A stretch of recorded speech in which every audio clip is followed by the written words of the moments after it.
Hello, ladies and gentlemen. Welcome back to the Off the Dome podcast. It is season 3. It is episode 4 already. Episode 4, we got ourselves quite a week of NBA basketball to talk about. Plenty of storylines. That's the way we're going to start this off. Plenty of storylines. The Lakers' chemistry struggles early on. I'm currently watching the Lakers versus Memphis Grizzlies game. It is Sunday night. It's on the laptop right in front of me. All right, so if anything happens in that game, if I'm still recording, I'll talk about it if that has any impact on what I'm talking about here. The NBA finished up with their top 75 players in NBA history. They put out all the players to that. I would like to talk about some of the snubs, some of my thoughts on that list, and of course the newest segment, a segment that y'all have really been enjoying, at least on TikTok, is the hot takes segment, where you guys comment your hot takes for the NBA and I react to them. Y'all have been blowing that shit up. Y'all really have been. And like I said, if you comment, I will probably talk about it. That's just how it goes, all right? I'm here for you guys. That's what I'm here for. I'm not here for anybody else. I'm here for y'all.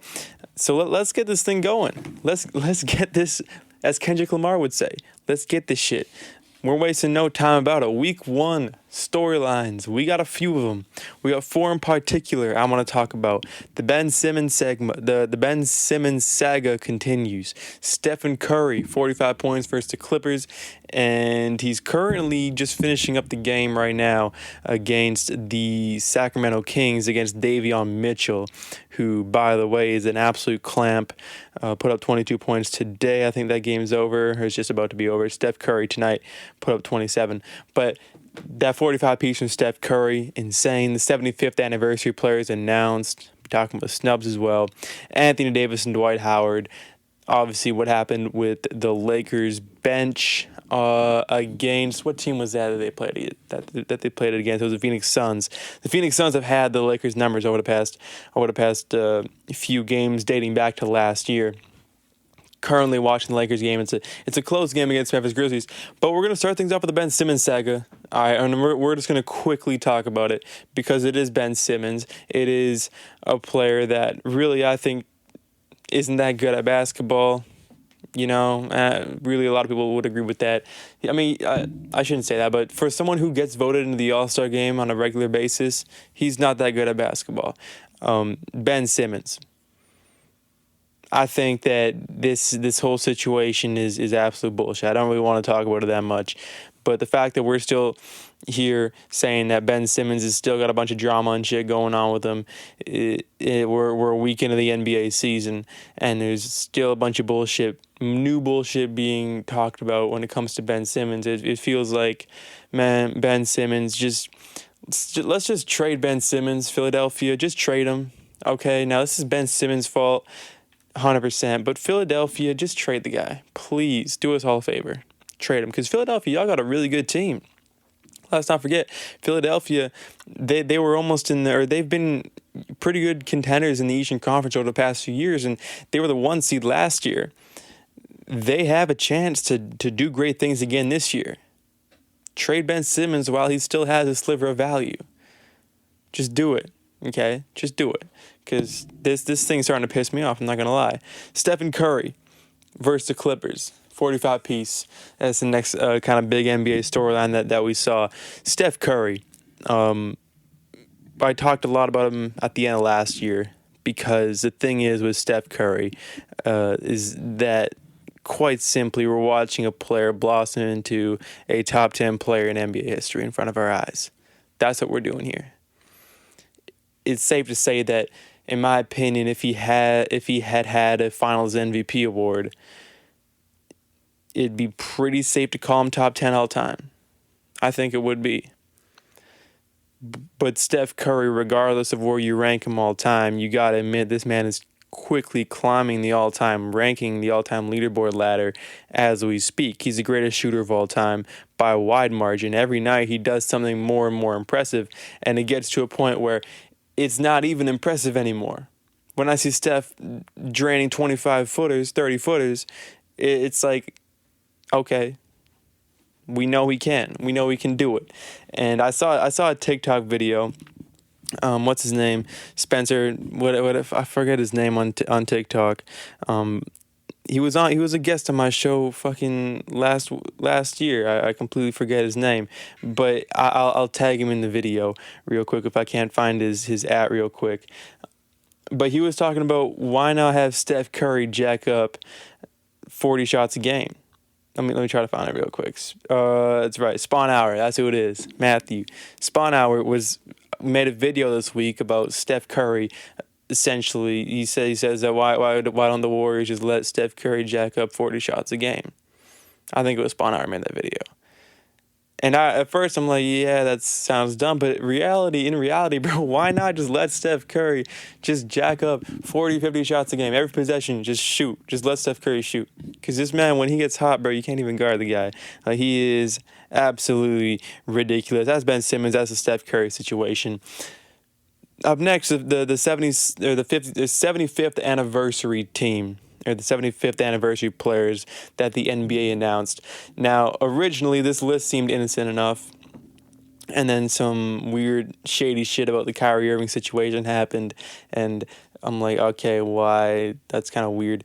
But first off, the snubs that were, the notable snubs: Dwight Howard, Vince Carter, Tracy McGrady, Dikembe Mutombo, Alex English, Pau Gasol, and Tony Parker. You can include guys like Kyrie Irving. I'm not even going to say Klay Thompson's name. Listen, I got respect for Klay Thompson, but I'm not going to call Klay Thompson a snub on this team. I don't think that Klay Thompson was snubbed from the 25th or the 75th anniversary team. Okay, the thing is with Klay is, or what they're going off here, I think, it isn't just straight up basketball skill. It's not just everyone in a vacuum who are the 75 best players. Because if that was the case, we just pick the 75 best players who have played in the last 10 years. Because players get better and better over time, within reason, of course. You still have your Wilt Chamberlains and your Michael Jordans and shit, but you get my point. What they're going off here when they're picking the 75 best players of all time, they're going off their greatness. They're going off accolades, what they meant in that era. Okay, that's why when I look at Klay Thompson's resume, I'm like, okay, he shouldn't be on this list. He shouldn't be. I understand that I'm not supposed to have that opinion about Klay Thompson, because Klay Thompson's a popular player. He's a recent player. Everyone loves Klay Thompson. Okay, I love Klay Thompson. But he shouldn't be a top 75 player. He shouldn't be on this list, especially when you got a guy like Dwight Howard, Vince Carter, T-Mac, Dikembe Mutombo, Alex English, Pau Gasol, Tony Parker, not on this list. Klay shouldn't be on this list. Now people say, oh, what about all these old heads, people from the 50s and 60s? They should be here. The NBA says that this list recognizes all eras of basketball, not just recent history. The NBA recognized the pioneers of the game when they made this list. That's why I respect it so much. I like the fact that the NBA included so many old players. I really do. I'm very happy that it wasn't just a bunch of players from current day and we forgot about the old legends of the game, the old legends that made this sport, that made the league what it is today. Without those old legends, we wouldn't even have a league this far advanced, if at all, today. We just wouldn't. All right. Now, I think it's stupid to think, well, the NBA, what they're doing here is picking the 75 best players of all time in a vacuum. Just picking 75 best. That's not what they're doing. Okay. They're going based off what they did in their era. It's pretty much the greatest 75 players ever. Greatness, what they meant to the game, their impact on NBA history, all that jazz. That's why when I look at a guy like Klay Thompson, I'm like, yeah, all right, he's one of the greatest shooters of all time. He's an amazing defender, an amazing basketball player. Don't get me wrong, but I'd call it a stretch to put him on this list. One man I think that should be on this list, Dwight Howard should be here. I think that Kyrie Irving should be here, and that's my next point, is that Kyrie Irving, according to reports, was originally on the all-time 75, 75th anniversary team. Let me re-say that because that made no sense. Kyrie Irving apparently was originally on the NBA's 75th anniversary top 75 players of all time list. He was originally on there, but then was removed. People are speculating it has to do with the fact that he won't get vaccinated for COVID-19. Now I'm just gonna ask a question here. I'm not gonna say my opinion on that. I don't think I'm allowed to, or else I get called anti-vax, which I'm not. But people just call me that shit. Whatever. I'm sorry for having an opinion, but I'm just gonna ask a question: is it bullshit?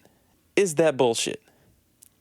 That Kyrie Irving was originally supposed to be on the top 75 players in NBA history, but then was removed from the list following the COVID-19 vaccine kind of controversy, because you won't get it. Is it bullshit that a player has a different view on things, therefore we penalize him? I'm just asking. I'm not saying it is. I'm asking. Remember, I don't have an opinion here. I don't have an opinion here. I'm just asking the question. Okay? Please don't come at me with this fucking getting mad at me for being anti-vax. I'm not, all right? I'm just asking the question. Okay? Just asking if that's bullshit. Do you guys think that's bullshit? I can't say yes or no to that without being called a right-wing Trump supporter. All right? I can't do that.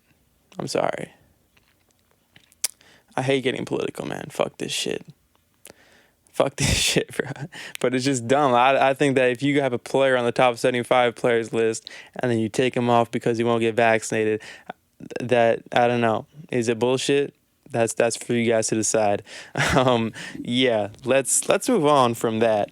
Anthony Davis and Dwight Howard scrapping on the bench against the Phoenix Suns.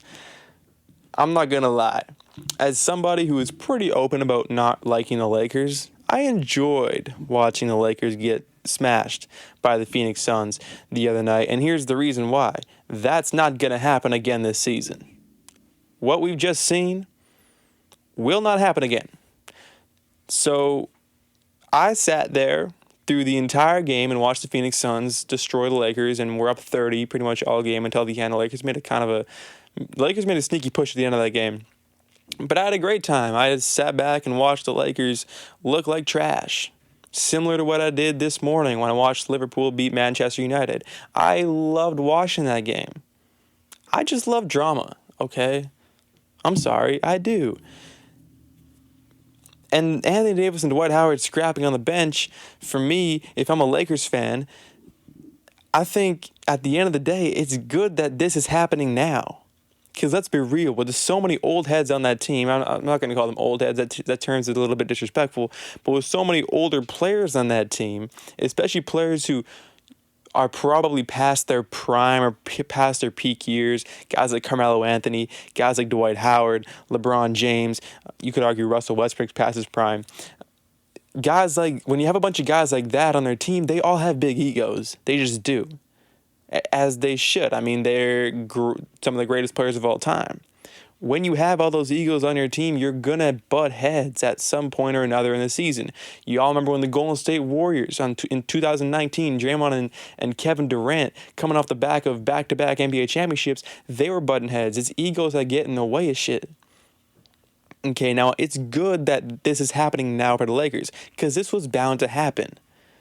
It probably will happen again in the future for the Lakers. But I think it's good that you get the bullshit out of the way early on if you're the Lakers.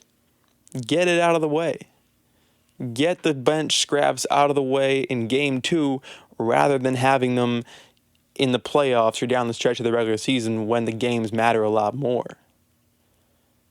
If I'm the Lakers fans, I'm thinking, you know what? I'm kind of happy it's happening now. Because the players got a chance now to get together to, grow closer because of this. And I think at the end of the day, this will make the Lakers a closer, better basketball team. Okay, and I'm watching the Lakers versus Grizzlies right now. It's 111-106 for the Lakers with 3 minutes and 30 seconds left. Shit, Lakers might get their first win of the season here. And if that were the case, I think, the old saying, winning cures everything. So that's sort of the recent storylines that have been hovering around the NBA. But I want to get into my new favorite segment, and that is the hot take segment on the podcast, where you guys comment your hot takes on videos that I post on TikTok, and I respond to them. I love doing it. I genuinely do. I'm gonna get through as many as I can. We're only about 15 minutes into this podcast. Shit, I could sit here all day. I don't give a fuck. All right, let's get this shit. Let's start from the beginning. Let's go. Mahomes 12 says the Cavs will end up with two or three award winners. Rubio, sixth man, Mobley, rookie of the year, and Darius Garland, most improved player. All three of those, first of all, thank you very much for the comment. All three of those are definitely something that you could see happening. Personally, they're not my picks. I would love to see Darius Garland win most improved player. I have him on my fantasy team. If that were to happen, that'd be great. I think Garland's got a good shot at that award. Mobley for rookie of the year. Early on, it feels like this is Scotty Barnes' award to lose. Because, I mean, I'm not trying to judge an award off the first two games of the season, but this man looks NBA ready. Just like Davion Mitchell, who I'd love to talk about later. And for sixth man of the year, Ricky Rubio. Ricky Rubio is one of the most underrated players of our generation, of our era. Do I think he'll win the award? Personally, I don't. Right now, it looks like Tyler Hero is just destroying me. Right now, Tyler Hero is the obvious sixth man of the year, but again, we're 2 or 3 games in. It's a hot take. It certainly is. I don't think any of those will happen, but they're all very realistic awards that could go Cleveland's way. Cleveland's got an interesting roster, a lot of players that I really enjoy watching. Thanks for that take. All right, up next, we got, okay, I like this one. I like this one a lot. Dylan.0Forbes says the Nuggets will be champs. I love the Denver Nuggets. I'm a big fan of the Denver Nuggets. I always have been, I always will be. And I said that the Denver Nuggets, they are genuinely a contender to win the NBA championship this year. I said this on the very first podcast episode. And especially if Jamal Murray comes back sooner rather than later and is healthy and balls out like Jamal Murray can ball out, the Nuggets got a real shot at this thing. They really do. They really, really do. The West is always going to be tough. But if you're asking if the Nuggets are a contender, they are. In my opinion, the Nuggets, they're going to push a lot of teams this year. There will not be an easy out. They will not get swept the way they got swept last year. I just can't see that happening. All right, up next, we got es.am saying if Trey keeps playing how he is now, he's winning the MVP. Trey Young winning the MVP the way he is right now. What's his stats real quick? I'm kind of curious about what Trey Young's been putting up so far this season, because the MVP early on in the year, I think Giannis has had an off game. Kevin Durant, I think his first game he was a little bit off. I'm not sure, but I think KD would probably be my pick right now. I haven't been paying too much attention to the Atlanta Hawks. I'm going to just quickly look up what Trey Young's been doing.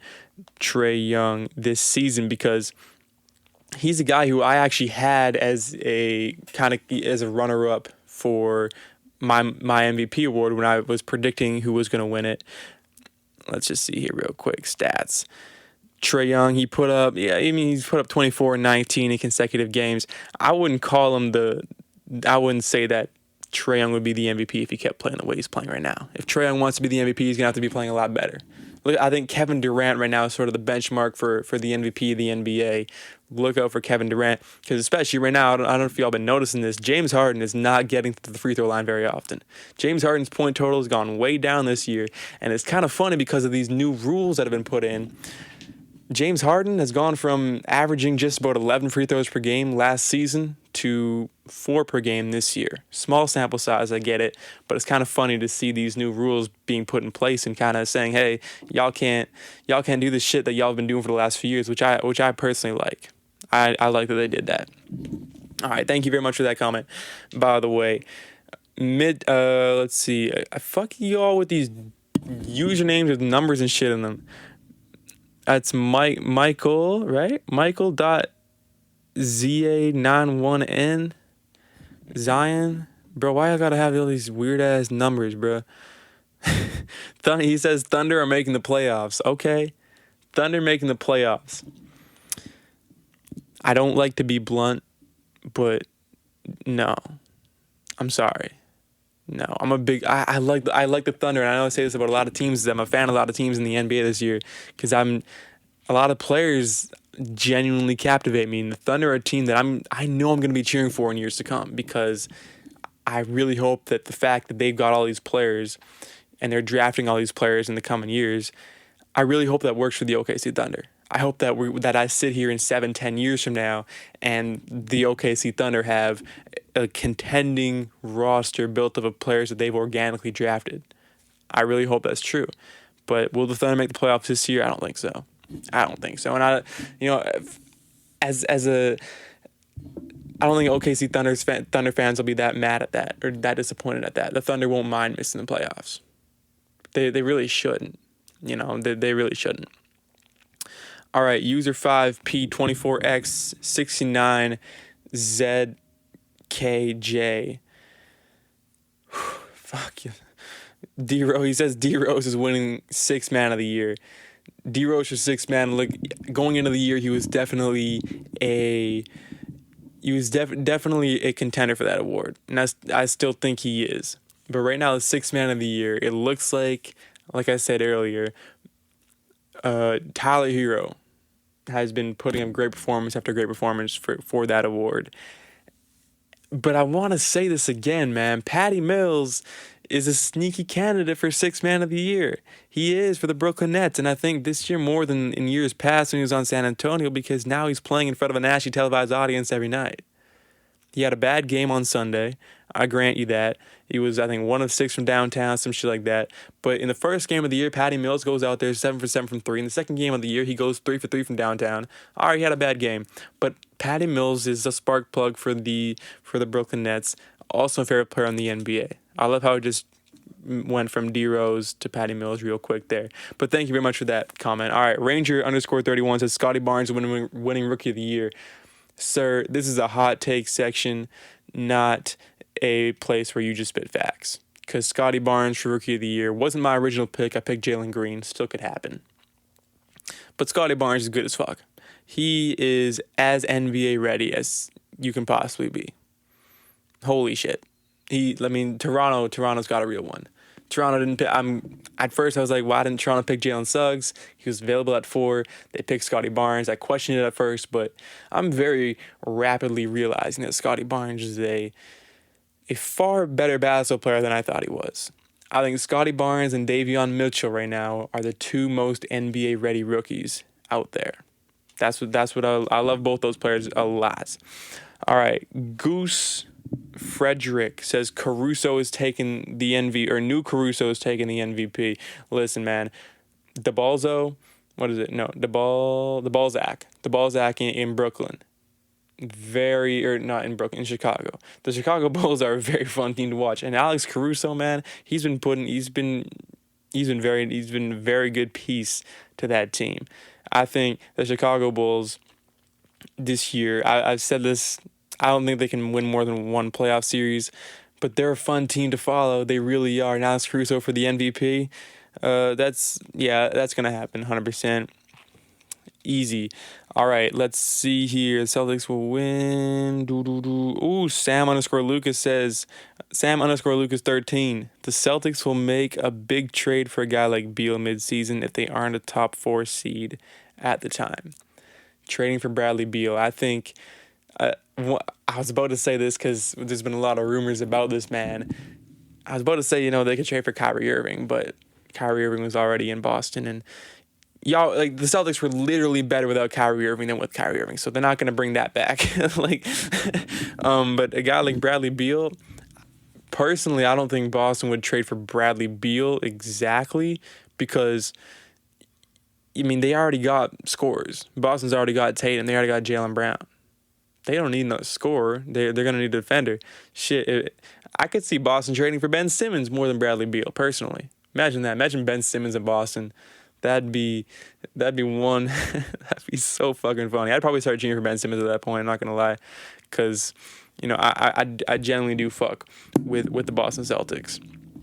All right, but I'd like to see Boston make a few trades. I'm not sure if I want to see exactly Bradley Beal there, but someone like that. All right. Ooh, Brown Boyle _0 says 2019 Kawhi greater than 2019 Giannis. I don't really think that's a hot take. I think that's kind of an obvious fact because they've played each other in the playoffs, and Kawhi Leonard kind of showed who was boss. And in 2019, Kawhi won Finals MVP, and I called him the best player in the world. Just that simple.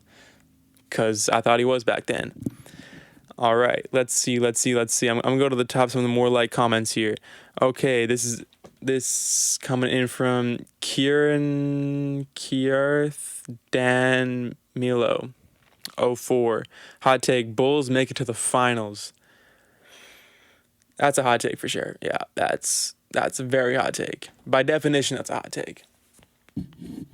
I don't think that'll happen at all.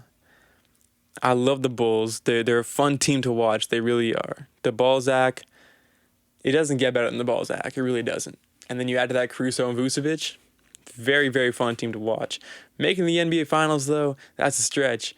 Because y'all going to have to get past the Brooklyn Nets. Y'all going to have to get past the Milwaukee Bucks. Two teams that I don't think that you can get past. Number of respect, though, for the Chicago Bulls. Big fan of them. Let's see if we can get a few more in here. All right. Aiden or Dot Aiden with a bunch of N's says hot take: Warriors make the finals. That's a team that I can see in the finals. Genuinely, I've been saying this in the last few episodes. The Golden State Warriors are a contender in the NBA. They're 3-0 right now in the season. They've beaten some good teams. Stephen Curry's looking like an absolute fucking baller. And the thing with the Golden State Warriors is that last year they were made up of so many young players. The year before that, they were made up of so many young players. Those players, yeah, playing on the Warriors, they were the team was shit, especially 2 years ago. But those players now are used to being big pieces on teams. Okay, now they don't have to be that because they got Draymond back. They got Steph Curry back. And the role players on the Golden State Warriors are much improved, and they got a bunch of new role players. They got a veteran Andre Iguodala back. If the Martians got the death beam pointed down on Earth and you need one shot to hit it, you got your man. All right. Golden State, they don't have Wiseman back. They don't even have Klay Thompson back. They're already looking dangerous as shit in the Western Conference. 100% contender. Could I see them in the NBA Finals? That's something that genuinely I could see happening. That's very plausible. If I'm a Golden State Warriors fan, I'd be very excited for the Golden State Warriors. And, if I'm a Lakers fan and I'm seeing the Lakers, it's not looking too good for the Lakers right now. I might consider hopping back on the Warriors bandwagon like y'all were on for 3 or 4 years there, between 2015 and 2019. That was a joke, all right, Lakers fans. Don't get all fucking mad. God damn it. All right, let's see. Let's get two more in here. Tyler Field says Jalen Green's winning Rookie of the Year. Jalen Green was my pick to win Rookie of the Year. Believe it or not, he really was. I thought Jalen Green was going to win Rookie of the Year. I can still see it happening. NBA ready, 100% for sure. We got a few more here saying Warriors going to chip. Let's go to the next video real quick here. Just trying to get as many of these through as possible. All right. Ooh. Charles Barkley's Donuts says, hot take: if the Timberwolves make the playoffs, Patrick Beverley was a big part of that. I've always liked Patrick Beverley more than I should. I know that. I admit that. And I've always thought Patrick Beverley's a bit underrated. But Patrick Beverley, if the Timberwolves make the playoffs, I don't think that's not going to happen. But if that were to happen, I don't think Patrick Beverley, I guess he would have something big to do on that. But I think Beverley, when Beverley's not playing on a contending team, no one notices him. When Beverley was on the Clippers, people noticed Patrick Beverley because the Clippers were a team that were contending for a final spot. Now that Beverley's on the Timberwolves, it's like, we don't care. That's the kind of player that Patrick Beverley is. He's a ceiling raiser, similar to Draymond Green. If you put him on a shitty team, he's irrelevant. But you put him on a good team, he's going to do some damage. He just will. So, yeah, those are the hot takes for this episode. Ladies and gentlemen, that's it. That is season 3, episode 4. Hope you guys did enjoy. And I know I said this last episode, but I hope this is the last episode without a guest on and without the lighting in here being professional. So yeah, that's it. You know me, living good, feeling better. Yeah, Peace out, y'all.